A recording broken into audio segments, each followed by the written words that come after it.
Bismillahirrahmanirrahim. Assalamualaikum warahmatullahi wabarakatuh. Pada pagi hari ini Ibu akan mengisi materi seminar konsentrasi sumber daya manusia yang diadakan oleh Himan FEB Universitas Trunajaya Madura. Saudara-saudara sekalian, mari kita sama-sama berdoa, mudah-mudahan kita tetap dalam lindungan Allah Subhanahu wa taala, diberi kesehatan, diberi kemudahan dan kelancaran dalam segala macam urusan, baik di dunia dan di akhirat nanti. Amin, Allahumma amin. Saudara-saudara sekalian, sebelumnya Ibu mengucapkan selamat datang di konsentrasi sumber daya manusia Prodi Manajemen. Di dalam Prodi Manajemen ini ada 3 konsentrasi. Yang pertama adalah konsentrasi manajemen sumber daya manusia, yang kedua konsentrasi manajemen pemasaran, yang ketiga adalah manajemen keuangan. Silakan saudara memilih sesuai dengan niat dan keinginan saudara dari hati yang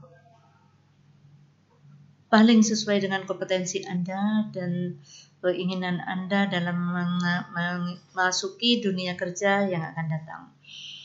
Apakah saudara ingin konsentrasi MSDM, pemasaran atau keuangan? Jangan terpengaruh dengan teman-teman saudara.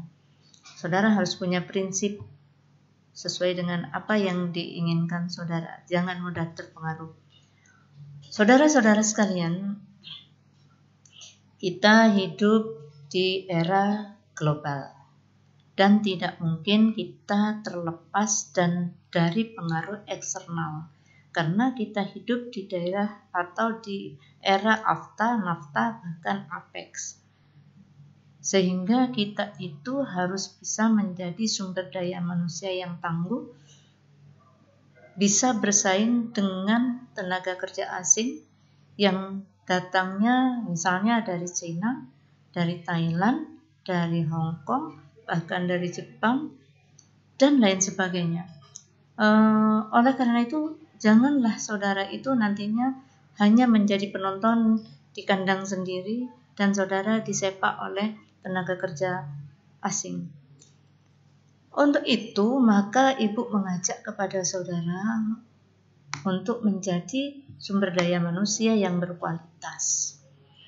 Sumber daya kualitas atau dikenal dengan Human Resources of Quality itu ada 4. Yang pertama adalah etos kerja, moral, komitmen, dan tanggung jawab. Nah, saudara-saudara sekalian, di dalam pasal 27 Undang-Undang Dasar 1945 itu dikatakan bahwa setiap warga negara Indonesia itu berhak untuk mendapatkan pekerjaan sesuai dengan kemanusiaan. Artinya, kita atau perusahaan itu tidak boleh mempekerjakan atau mengeksploitir tenaga kerja. Tidak ada istilah namanya trafficking, mempekerjakan anak di bawah umur. Dan memang biasanya anak di bawah umur itu gajinya rendah. Dan mereka punya kesenangan, senang bekerja tanpa melihat undang-undang tenaga kerja. Oleh karena itu, maka dalam hal ini fungsi Departemen Tenaga Kerja itu adalah membuat undang-undang sebagai pihak pemerintah tentang ketenaga kerjaan. Saudara-saudara sekalian, Human Resources of Quality itu ada yang pertama etos kerja. Kalau kita bekerja itu dianggap sebagai ibadah, maka setiap manusia itu bekerja dengan penuh tanggung jawab, dengan penuh kesungguhan. Karena bagaimanapun juga kita punya budaya kerja. Jadi karena kerja itu sebagai ibadah. Oleh karenanya di bawahnya itu ada yang namanya moral kerja. Ada etika. Ya, setiap pekerjaan itu ada value-nya, ada nilainya.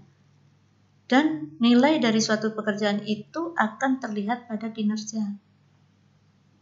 Sehingga nantinya gaji yang diterima oleh seorang karyawan itu berdasarkan kinerja.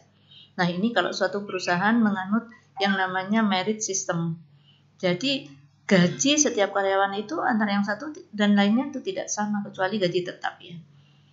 Karena variabel gaji itu tergantung kinerja. Semakin tinggi kinerjanya maka semakin sejahtera karyawan itu.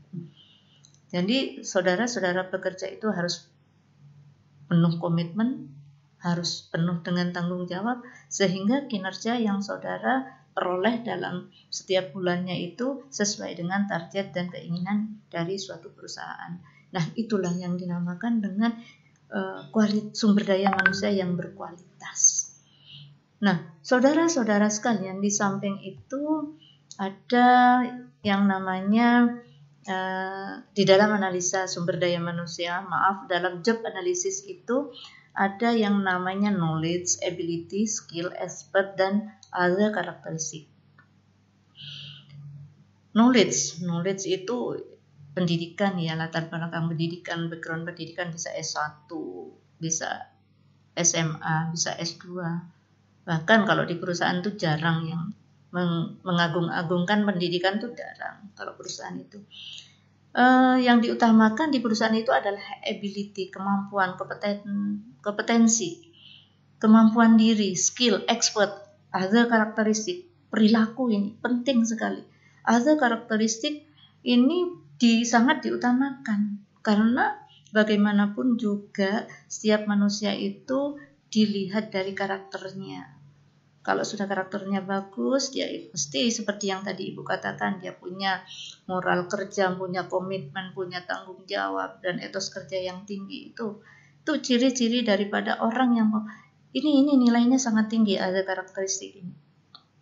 Perilaku, behavior. Jadi perilaku itu nilainya sangat tinggi bagi sumber daya manusia.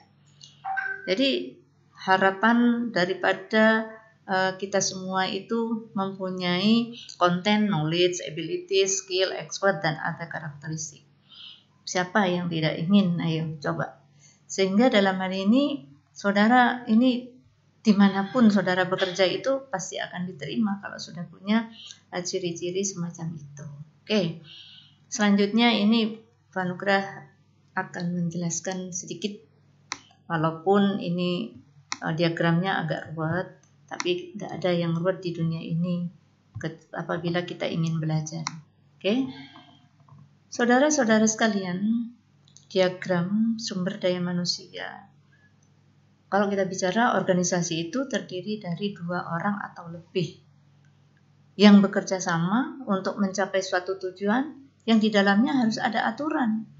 Kalau di dalam organisasi itu tidak ada aturan, bagaimana cara kerjanya, bagaimana hak dan kewajibannya? Maka kita harus pandang dulu manusia itu sebagai individualitas, sebagai sosialitas, sebagai makhluk yang bermoral.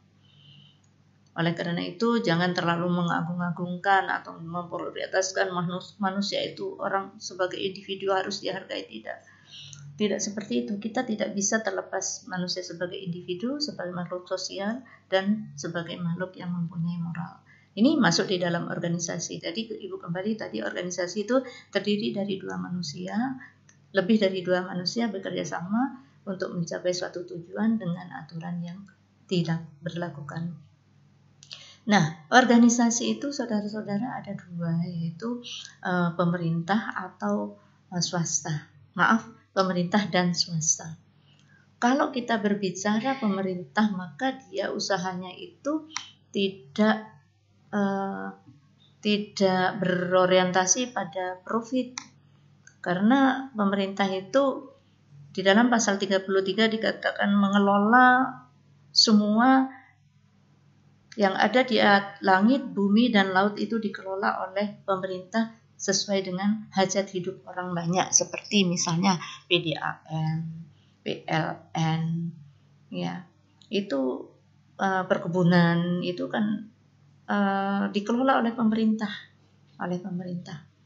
Nah, pemerintah itu tidak ingin keuntungan, tapi untuk kemaslahatan umat. Tetapi kalau swasta itu ingin profit. Nah, di dalam hal ini kita kenal yang namanya volunteer. Volunteer itu orang bekerja sukarela, tapi jarang sih orang itu bekerja sukarela. Setiap orang itu ingin mendapatkan gaji, bekerja untuk mendapatkan gaji untuk memenuhi kebutuhan sehari-hari, baik untuk dirinya sendiri maupun keluarganya. Nah, saudara-saudara sekalian, perusahaan di sini ada yang berskala nasional, ada yang berskala global, dan ada yang berskala regional.